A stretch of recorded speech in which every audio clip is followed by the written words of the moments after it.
Tissue box দুটো একটু সরায় দেন তো। টিস্যু বক্স দুটো।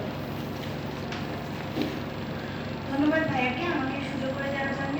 আসসালামু আলাইকুম, আমি মুসাম্মদ খাতুন, পেপারটির বাকি অংশ আমি উপস্থাপন প্রস্তাব সামনে থেকে আর কথা বলো। নিম্ন এবং মধ্যম স্তর একত্রীকরণ কর কাঠামো দক্ষতা বাড়াবে। প্রস্তাবিত একত্রীকরণ কর ব্যবস্থায় জটিলতা কমাবে এবং প্রশাসনের সুবিধা বাড়াবে। বর্তমানে সিগারেটের 4টি মূল্য স্তর থাকায় তামাক কর ও মূল্য পদক্ষেপ সঠিকভাবে কাজ করে না। বিশেষ করে নিম্ন এবং মধ্যম স্তরের সিগারেটের দাম কাছাকাছি হওয়ায় ভোক্তা যে কোনো একটি স্তরের সিগারেট বেছে নেওয়ার সুযোগ পায়। সিগারেট বাজারের সিংহভাগ এই দুই স্তরের দখলে রয়েছে। এই দুটো স্তরকে একত্রিত করে দাম 90 টাকা নির্ধারণ করা হলে স্বল্প আয়ের ধূমপায়ীরা ধূমপান ছাড়তে বিশেষভাবে উৎসাহিত হবে।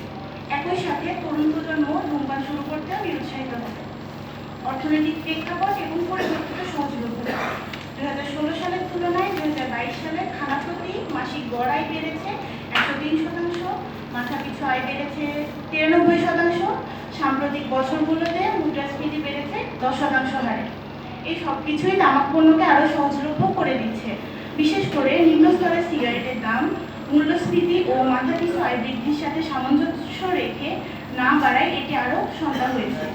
সিগারেট ব্যবহারকারীরা সস্তা তামাক পণ্যে যাবে না। অতীতে নিম্ন ও মধ্যম স্তরের সিগারেটের দাম ব্যবহার বৃদ্ধিতে তেমন কোনো ভূমিকা রাখেনি। বিগত 5 বছরে নিম্ন স্তরের সিগারেটের বিক্রি অব্যাহত বাড়তে থাকলেও বিড়ির বিক্রি ক্রমশ কমেছে।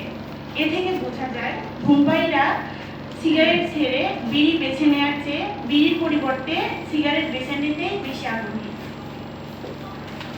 বিড়ি ও ধোঁয়াবিহীন তামাক পণ্যের কর সুপারিশ সমূহ: ফিল্টারবিহীন 2500 টাকা বিড়ির খুচরা মূল্য 25 টাকা এবং ফিল্টারযুক্ত 20 টাকা বিড়ির খুচরা মূল্য 20 টাকা নির্ধারণ করে 45% সম্পূরক শুল্ক আরোপ করার প্রস্তাবনা করছি।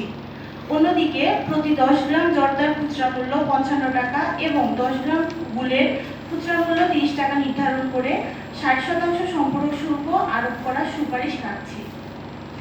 এছাড়া সকল তামাক পণ্যের খুচরা মূল্যের উপর 15% মূল্য সংযোজন কর এবং 1% স্বাস্থ্য উন্নয়ন চার্জ বহাল রাখার সুপারিশ করছি। বাংলাদেশ টেকসই উন্নয়ন অভিষ্ট অর্থাৎ এসডিজি এবং অসংক্রামক রোগ প্রতিরোধ ও নিয়ন্ত্রণে বৈশ্বিক পরিকল্পনায় তামাক নিয়ন্ত্রণ সংক্রান্ত লক্ষ্য অর্জনে বদ্ধপরিকর। এসব লক্ষ্য অর্জনে তামাক পণ্যের কর বৃদ্ধি হচ্ছে একটি ব্যয় সাশ্রয়ী পদক্ষেপ। 2025-26 অর্থবছরের জন্য প্রস্তাবিত তামাক কর সংস্কার একটি সুস্থ তরুণ সমাজ তথা সুস্থ জাতি গঠনে অবদান রাখার পাশাপাশি দেশের স্বাস্থ্য খাত ও উন্নয়ন অগ্রাধিকার সমূহে অর্থায়ন এবং টেকসই কর ব্যবস্থার উন্নয়নে উল্লেখযোগ্য পরিমাণ